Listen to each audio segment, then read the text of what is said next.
এই প্রথম কারোর জন্য সাজতে ইচ্ছা করছে তিস্তার। বুকের একদিকে বেগুনি, অন্যদিকে হলুদ শাড়িটা ফেলে আয়নায় এদিক ওদিক ঘুরে ফিরে নিজেকে পরখ করছে। তার প্রিয় রং হলুদ, বেশিরভাগ মেয়েরই প্রিয় রং হলুদ। অনেক ছেলেও হলুদ পছন্দ করে।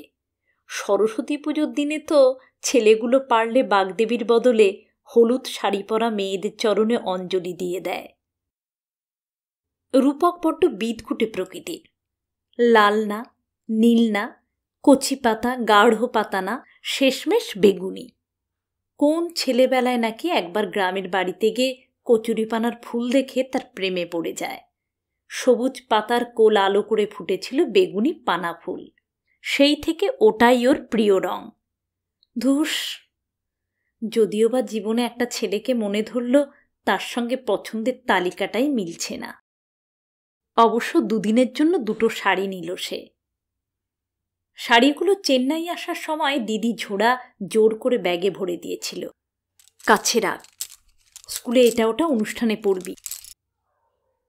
সেগুলো যে এভাবে কাজে লেগে যাবে তিস্তা ভাবতে পারেনি। তিস্তা ফিজিক্সে এমএসসি, ফার্স্ট ক্লাস। দিদিমণি হওয়া তার ছোটবেলাকার স্বপ্ন। সেই লোভে লোভে পাগলা ঘোড়ার মতো দৌড়েছে দিন রাত। কিন্তু ওয়েস্ট বেঙ্গলে গত 10 বছরের টিচার রিক্রুটমেন্টের যা হাল, তাতে বুঝে গিয়েছিল এখানে কিছু করা সম্ভব নয়। তাই 4 জন বন্ধু মিলে সেন্ট্রাল ট্রেটের প্রিপারেশন নিয়েছিল খুব কষে। প্রথমবারই 2 জন পাশ করে গিয়েছে। সিটেট পাশ করে গত বছরই বিদীপ্তা গেল দিল্লির একটা স্কুলে, আর তিস্তা জয়েন করল চেন্নাই সেন্ট জেভিয়ার্সে। সবাই বলে স্যালারি ওর যোগ্যতার মাপে নয়। তিস্তার কাছে কিন্তু বেকার জীবন থেকে সোজা 20,000 টাকা বিশাল সংখ্যা। তার উপর গত 5 মাস টিউশনি পড়াচ্ছে। ছাত্র সংখ্যাও দিনকে দিন বেড়েই চলেছে। বেশ চলছিল নিজের মতন। সবে স্বাধীন জীবনের স্বাদ পেতে শুরু করেছে মেয়েটা। সেই সময়ই রূপকের সঙ্গে আলাপ। একটা ওয়েডিং অ্যাপে 2টো পরিবারের যোগাযোগ হয়। এখন সেটা বন্ধুত্ব হয়ে দাঁড়িয়েছে। পার্মানেন্ট কিছু না করে বিয়ে করতেই চায়নি তিস্তা। নিম্ন মধ্যবিত্ত পরিবারের বাবা মা দিদিকে প্রচণ্ড সংগ্রাম করতে দেখে বেড়ে উঠেছে ও। ছোট থেকেই ওর মনে তাই স্বনির্ভর হওয়ার বীজ বোনা হয়ে গেছে। কিন্তু মফস্বলে মেয়েদের 26-27কে সবাই বিয়ের বর্ডার লাইন বলে মনে করে। ঝোড়া বিবাহিত জীবনে খুব খুশি। ওর একমাত্র ভাই অজয় সবে সবে একটা কোম্পানিতে জয়েন করেছে। সুতরাং এখন সকলের ভাবনা তিস্তাকে নিয়ে। চেনা, অল্প চেনা, আত্মীয় পরিজন, ওয়েডিং অ্যাপ সব মিলিয়ে রূপকের আগে 3 জন ছেলে ওকে দেখতে এসেছে। সবাই ভালো ঘর, সুপ্রতিষ্ঠিত। কিন্তু বিধির বিধানে 2-2 4 হয়নি। প্রথম দেখাতেই রূপককে ভালো লেগে গিয়েছিল তিস্তার। এর আগে 4-5 জন তাকে দেখতে এসেছে, কিন্তু কাউকেই কারোর পছন্দ হয়নি। রূপক কম্পিউটারে ইঞ্জিনিয়ার, বেঙ্গালুরুতে পোস্টিং। বাবা কলেজে পড়ান, মা স্কুল টিচার। বোন আইআইটিতে পিএইচডি করছে। ওরা সকলেই ফিজিক্স। ওর ফ্যামিলি একটু এডুকেটেড বৌমা চায়। রূপকের দাবি তাকে চাকরি করতে হবে। কাজের নেচার, স্যালারি এসব কিছু নিয়ে তার বিশেষ মাথা ব্যথা নেই। সে চায় তার বউ ঘরের পাশাপাশি বাইরের জগৎটা সম্পর্কেও জানুক। তাছাড়া কোম্পানির কাজে ধরা বাঁধার সময় থাকে না। ছুটি ছাটাও তুলনায় কম। প্রজেক্ট চলাকালীন বাড়ি ফিরেও কম্পিউটারে মুখ গুজে পড়ে থাকতে হয়। একটা বেকার মেয়ের পক্ষে ওর কাজটাকে রেসপেক্ট করা সম্ভব নয়। রূপকের চাকরির এই ব্যাখ্যাটা প্রথমেই তিস্তার মন দখল করে নিয়েছিল। আজকালকার ছেলেরা চাকরিওয়ালা বউ পছন্দ করে না। কেউ কেউ চাকরিওয়ালা দেখে বিয়ে করতে চায়, কিন্তু তার কারণ আর্থিক স্বাচ্ছন্দ্য। একজনকে বাইরের পৃথিবীর সঙ্গে জুড়ে দেওয়ার কথা কেউ ভাবে না। এরকম একজন ছেলেকে সব মেয়েই তো জীবনসঙ্গী হিসেবে পেতে চাইবে। 2 তরফের কথাবার্তা কিছুদূর এগোনোর পর রূপক নিজে থেকে তিস্তার ফোন নম্বর চেয়েছিল। মাস 2 সময় নিয়েছিল নিজেদের চিনে নেওয়া আর সেটেলমেন্টের জন্য।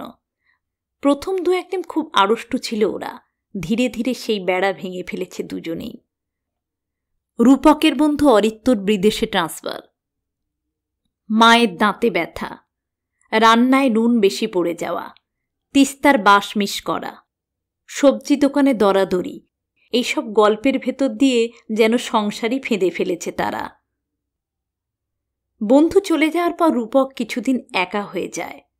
তখন একটু বেশি বেশি মেসেজ করে কথা বলে পাশে থেকেছে তিস্তা। ভাবতে বসলে নিজেকে বিশ্বাস করাতেই পারছে না তিস্তা তার ভেতরেও এইরকম একটা মেয়ে গুটিসুটি মেরে বসেছিল, যে অন্যের কথা ভেবে ঘুমোতে যায়, ঘুম ভেঙে গেলে আবার অন্যের কথাই ভাবে।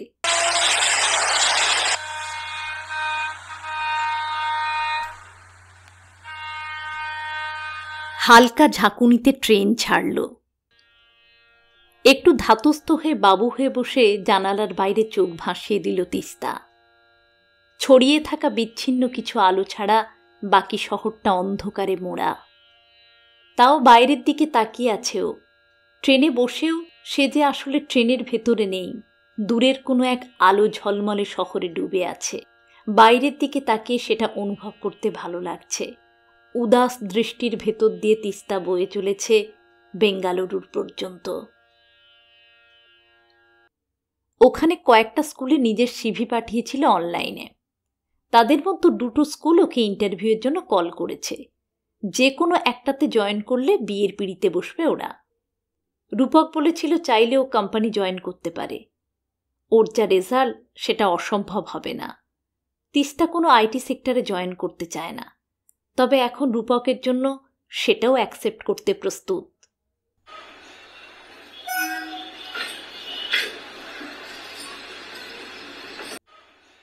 কাল ভোর হওয়ার অনেক আগেই তিস্তা নামবে স্টেশনে। এই প্রথম ওকে ছুঁয়ে রূপকের সকাল নামবে। তিস্তাও পাবে নারী জন্মের প্রথম সকাল। রূপক একটা গেস্টরুম ভাড়া করে রেখেছে স্টেশন লাগোয়া। তিস্তা যাতে নেমেই ফ্রেশ হতে পারে। একদম নতুন একটা শহরে নতুন একজনের ভরসায় নিজেকে ছেড়ে দেওয়ার ভেতরে যে এত আনন্দ আগে কখনো ভাবেনি তিস্তা। ওকে পৌঁছে দিতে রূপক নিশ্চয়ই যাবে রুম পর্যন্ত। দু একটা জিনিসে রূপকের স্পর্শ লেগে থাকবে, তার সঙ্গে মিশে যাবে তিস্তার নিজস্ব গন্ধ। এভাবেই একটু একটু করে সম্পর্ক গড়ে ওঠে দুজন অচেনা মানুষের মধ্যে। তারপর তারা একদিন সবচেয়ে কাছের বন্ধুতে পরিণত হয়। সব গোপনীয়তা ভেসে যায় ভালোবাসার ঢেউয়ে।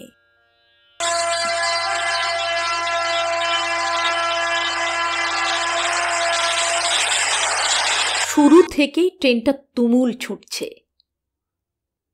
এভাবে থাকলে সময়ের আগেই নামবে। ডোন্ট ওয়ারি, আমি অ্যাপস দেখে আগেই পৌঁছে যাব।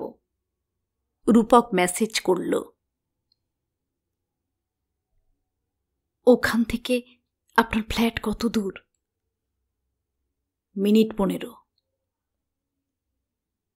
মেসেজটা করেই লজ্জা পেয়েছিল তিস্তা। এটা জিজ্ঞাসা করা হ্যাংলামি হয়ে গেল। রূপক ওকে কখনো বলেনি ফ্ল্যাটে নিয়ে যাবে। তবে 1 মাস আগে কলিগ চলে যাওয়ার পর ও যখন নতুন ফ্ল্যাটে শিফট করেছিল, 1 BHK থেকে 2 BHK নিয়েছিল। তিস্তা বলেছিল একা থাকার জন্য 2টো রুম লাগে না। এবার সংসারী হওয়ার পরিকল্পনা করছি। তাছাড়া মা এসে থাকে মাঝে মধ্যে, তখন সমস্যা হয়।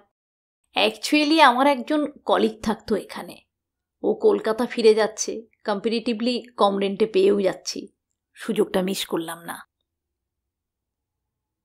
ওখানে 2 BHK রেন্ট কেমন? ওটা এরিয়া বেস, আমারটা 28-এর মতো। এত? বেঁচে থাকাটাই খুব ব্যয়বহুল। এক প্রজন্মের চেষ্টা একটা মিনিমাম হেলদি লাইফস্টাইল পারচেস করতে গেলে ক্যালকুলেটিভ তো হতেই হয়। পারচেস? কেনা? জীবন সম্পর্কে চলে শব্দটা? এটি কি বস্তু নাকি? আমাদের basic need, cost of treatment, entertainment আমাদের বস্তু বানিয়ে দিয়েছে। আমার কি মনে হয় জানেন, বরং যার টাকা থাকে সে নিজেকে বস্তু হওয়া থেকে সেভ করতে পারে। নইলে ওটার সঙ্গে লড়তে লড়তে ইমোশনগুলো ডিস্ট্রয় হয়ে যায়। ভাবনার ভেতরে গিটারের টুংটাং বেজে উঠল। মুঠো আলগা করে ফোনটা দেখল তিস্তা। আবার রূপকের মেসেজ, খাবার অর্ডার দিয়ে দিই, চিকেন না মাটন? আমি খাবার নিয়ে উঠেছি, পরোটা, ডিমের কারি। কাল সকাল অবধি শরীরটা ঠিক থাকলে হয়। কেন, আপনাদের বেঙ্গালুরু থেকে শুধু ইঞ্জিনিয়াররা থাকে, ডাক্তাররা থাকে না?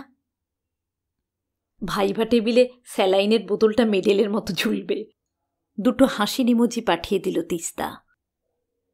ওপাশ থেকে ভেসে এলো, ঘুমিয়ে পড়ুন, আমি অ্যালার্ম দিয়ে রেখেছি, আপনি নামার আগেই ঠিক পৌঁছে যাব।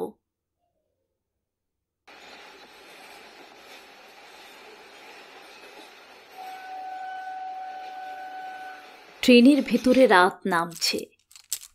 পর্দাটা অল্প সরিয়ে আর একবার বাইরে চোখ রাখল তিস্তা। অন্ধকার পার হয়ে দ্রুত গতিতে ভোরের দিকে ছুটছে ট্রেনটা। কাঁধ হয়ে চাদরের তলায় মুখ গুজে দিল। ট্রেন সবে প্ল্যাটফর্ম ছুঁয়েছে। যমজ সন্তানের মতো পাশের প্ল্যাটফর্মে আর একটা ট্রেন ঢুকল। ঠিক ঠিক করছে ভিড়। রূপক বলছিল নেমে সোজা একটু হেঁটে আসতে, তাও চুপ করে দাঁড়িয়ে রইল তিস্তা। এত ভিড়ের ভেতর ঢুকলে রাস্তা খুঁজে পাবে না সে। বেশ কয়েক মিনিট কেটে গেছে।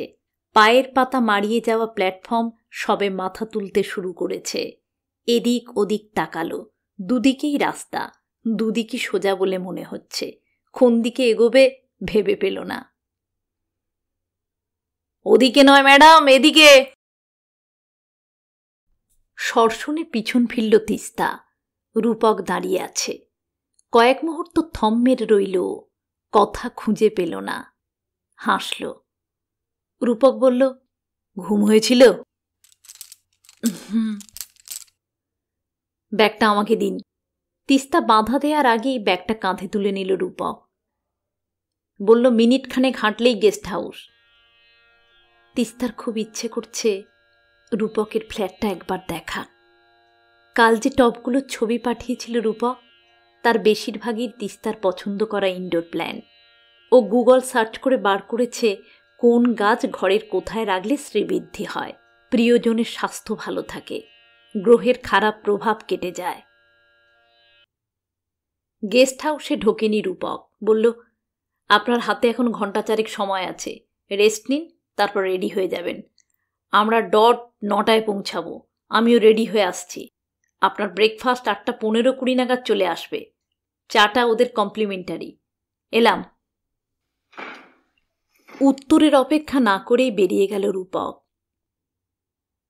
অল্পই দূরত্ব ছিল ওদের মধ্যে, তবু পিছন থেকে বড় আবছা আবছা লাগছে ওকে। একটা অচেনা অবয়বের পিছনে পিছনে গেস্ট হাউসে গেল তিস্তা।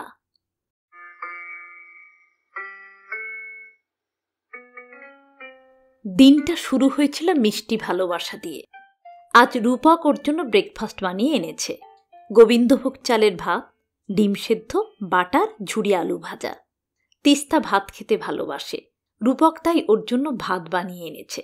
তাছাড়া এখানকার খাবার ভালো লাগছে না বলে কাল থেকে বলতে গেলে ও ভাতই খায়নি। ওকে স্কুলে পৌঁছে অফিসে গিয়েছিল রূপক। সন্ধে ফিরে আবার স্টেশনে পৌঁছে দেবে। আজ রাতের ট্রেনে ফিরছে তিস্তা। দুটো স্কুলই বলেছিল রেজাল্ট মেলে পাঠাবে, কিন্তু ওরা আজই মেল করেছে। সদ্য আসা মেলগুলোকে সান্টার ম্যাজিক গিফটের মতো মনে হচ্ছে তার। কাজ পাওয়ার ব্যাপারে আশাবাদী ছিল বেশ। দুটো স্কুলেই হয়নি। অবশ্য এক্ষেত্রে রূপকের সঙ্গে থাকার জন্য চাকরিটা ছেড়ে দিতে তার মোটেও খারাপ লাগবে না। যদিও রূপক চাকরিটাকেই বিয়ে শর্ত বলে মেনে নিয়েছিল, তবে গত 2 মাসে যে ভালো লাগা তিস্তাকে বদলে দিয়েছে, রূপককেও নিশ্চয়ই হুবহু এক রাখেনি। রূপককে আজ তিস্তা জানিয়ে দেবে এই সম্পর্কটা তার কাছে চাকরির থেকেও অনেক বেশি মূল্যবান। মেলটা পড়ে থম মেরে গিয়েছিল রূপক, তবে অল্প সময়ের মধ্যেই সহজ হয়ে গেল। ও নিজস্ব শান্ত স্বরে বলল, আজকাল কোনো কিছুই অত সহজ নয়। টাফ কম্পিটিশন পেরিয়ে যে কোনো সাকসেসের কাছে পৌঁছাতে গেলে লেগে থাকতেই হবে। আপনার তো একটা চাকরি আছে, অত মন খারাপ করবেন না। কিন্তু অত দূর থেকে কমিউনিকেট করা।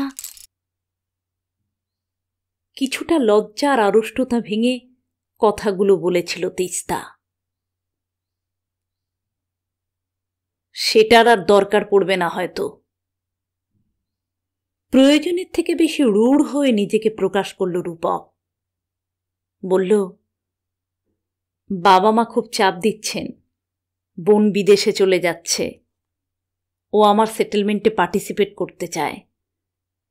তাছাড়া আমার জন্য আপনার কাজের সঙ্গে কম্প্রোমাইজ করতে হলে এটা মোটেই আমার ভালো লাগবে না। আমার ওখানে কোনো স্কোপ থাকলে আমি নিজেই শিফট করতাম, কিন্তু সেটা এখন আর সম্ভব নয়। অ্যাটলিস্ট আমার ফ্যামিলি আমাকে অতটা সময় দেবে না।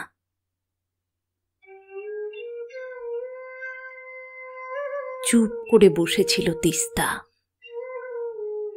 বরফের তলায় চাপা পড়ে যাওয়া ঠোঁট দুটোকে প্রাণপণে টেনে ফাঁকা করার চেষ্টা করছিল। রূপক বলে, ভবিষ্যতে কাজের ব্যাপারে কোনো দরকার হলে নিঃসংকোচে বলবেন। রূপকের দিকে তাকালো তিস্তা। শহর জুড়ে কুয়াশা নেমেছে, শুধু রূপকের মুখ ছাড়া। আরও কিছুটা সময় পাশাপাশি বসেছিল তারা। তিস্তা রূপককে চলে যেতে বলেছিল। দুদিন তার উপর দিয়েও অনেক ধকল গেছে। রূপকের কাছ থেকে ফেভার নিতে লজ্জ করছিল ওর। কোনো কথাই শুনল না রূপক। বাঙ্কে ব্যাগ তোলা থেকে শুরু করে সিটের ওপর কম্বল গুছিয়ে রাখার সবটাই নিজে হাতে করল সে। হুইসেল দেওয়ার আগে বলল, রাতের খাবার অর্ডার করে দিয়েছি, 8:30 নাগাদ চলে আসবে। থ্যাঙ্কস।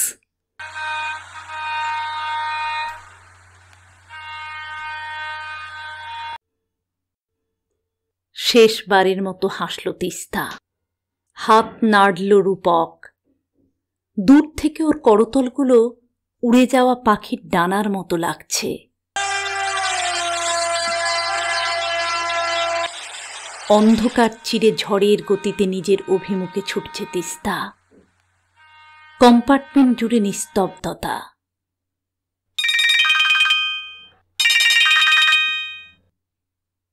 হঠাৎ টুংটুং করে মেসেজ ঢুকল। তিস্তার মনে পড়ল বিকাল থেকে বাড়িতে ফোন করা হয়নি। বাবা কিংবা দিদি হবে। আনলক করতেই বেশ কয়েকটা নোটিফিকেশন ভেসে এলো। রূপক মেসেজ করেছে। মোবাইলটা মুঠোয় চেপে ধরে কিছুক্ষণ চুপ করে বসে রইল সে। তারপর ফোনটা নিয়ে নম্বরটা ব্লক করে ওর নম্বর থেকে আসা হোয়াটসঅ্যাপের চ্যাটগুলো ডিলিট করে দিল। কাজটা সে এত দ্রুততার সঙ্গে করছিল যেন তার বেঁচে থাকার জন্য এটাই শেষ অপশন। তিস্তা বুঝতে পারছিল প্রচণ্ড ঝাঁকুনি দিয়ে কি যেন বেরিয়ে আসতে চাইছে। নিজেকে আর বাঁধার চেষ্টা করল না সে।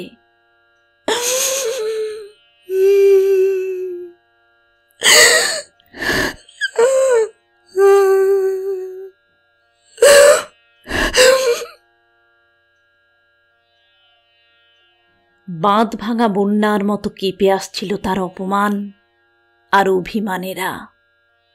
এই প্রথমবার নিজেকে নিজের কাছে এত স্পষ্ট করে প্রকাশ করল তিস্তা।